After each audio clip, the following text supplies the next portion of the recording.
পাকিস্তানি রাজাকার নয়, আমরা পাকিস্তানের সাথে সম্পর্ক নয়, আমরা রাজাকার নয়, আমরা স্বাধীনতা বিরোধী নয়। তবে তোমাদেরকে বলতে চাই, তোমরা সবাই ভারতীয় রাজাকার, ভারতীয় রাজাকার, ভারতীয় রাজাকার।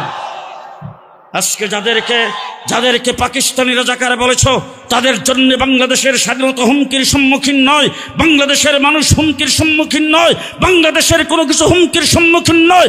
তোমাদের মতো ভারতীয় রাজাকারকে দিয়া বাংলাদেশ স্বাধীনতা বুলন্দিত হওয়ার সম্মুখীন, বাংলাদেশের জন্য ক্ষতিকর।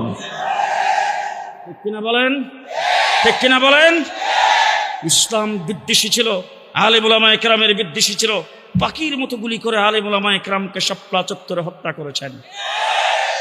1,56,000 গুলি বর্ষণ করা হয়েছে। শাপলা চত্বরে তাহাজ্জুদরত, জিকিররত, সেজদারত মানুষ